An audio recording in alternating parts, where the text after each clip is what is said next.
Hello folks, I'm here on the Smithsonian Castle grounds in the Enid A Haupt Garden and wanted to do an update on this magnificent windmill palm here, you know, probably DC's finest or one of the finest in the city. This is just a magnificent windmill palm, recently transplanted here as you may know, and it's been a little while since I did an update on it, so I decided to come down here and make a little video on it. So yeah, as you can see, just magnificent, doing really well. You can see the root ball propped up there and transplanted recently. It's probably been here for what, like 5 months now?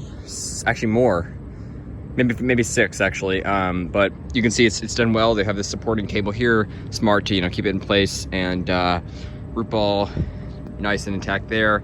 And you can see obviously when you transplant it, you cut off part of the root ball and you cut off part of the fronds, because, you know, you want to conserve energy for the transplanting process to become established instead of just pumping more energy to extra fronds. So yeah, you never want to cut off green fronds unless you're transplanting. So obviously it used to even have like a tiny bit of a skirt. The fronds went all the way down there like a circle, like a lollipop sort of, and then they cut a bunch off, and thankfully, you know, for the transplanting process, and thankfully it's growing back nicely, and you can see the fronds have filled in quite a bit more since it's been transplanted, and it's put out quite a few fronds. You can see that center spear up there looking great, and yeah, just magnificent looking palm, and doing really well. So that's a little update on this windmill palm, and like I said, it's probably about 20 feet, maybe 21. It's huge, and it's been growing here for 21 years.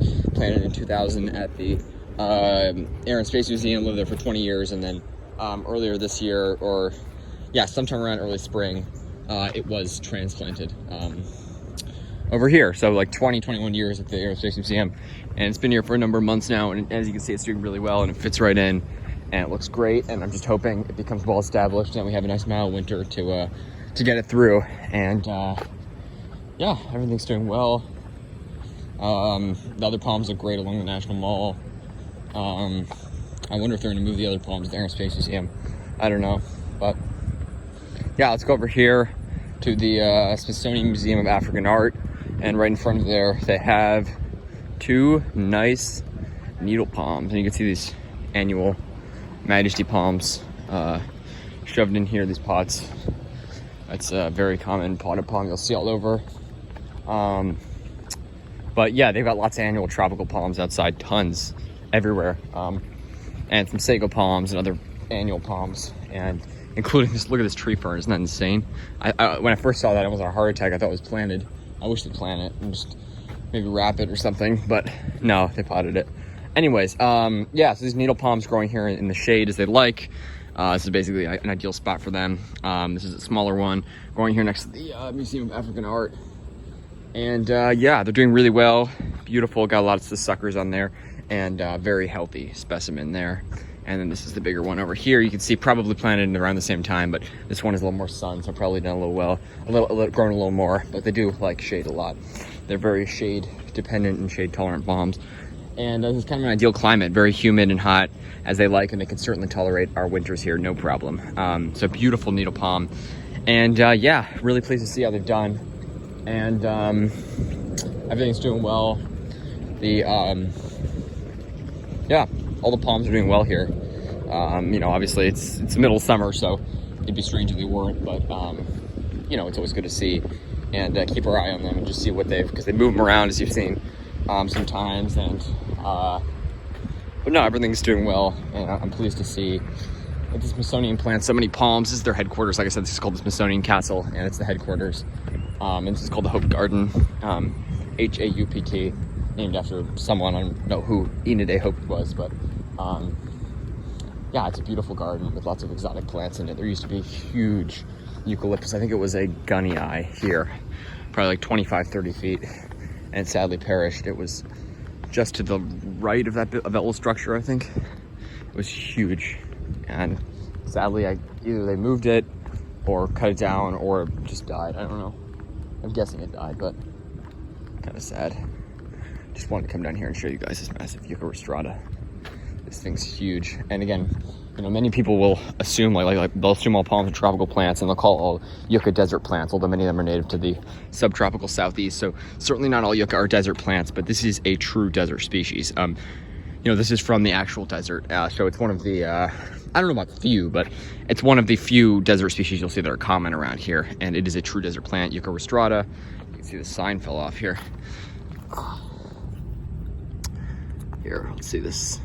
Yeah, so Southwest US and Mexico. So I think it's native to, you know, northern Mexico, as well as, I know the Big Bend area, I think of Texas, which is true desert, and then maybe into New Mexico a little bit. I think, yeah, into southern New Mexico. So all desert ecosystem, but just a beautiful double-headed Yucca rostrata. And again, that thing's probably at least 14 feet. It's huge. So one of the bigger Yucca rostrata I've seen in the area. It's up there. But they are common plants here, and you'll see them being planted a lot. Yeah, they're fairly common. They're pretty common plants here, and I love them. I love all yucca, but Yucca rostrata specifically, it's a beautiful trunking species. So you can't go wrong with that. Here's the Smithsonian Castle. Beautiful structure.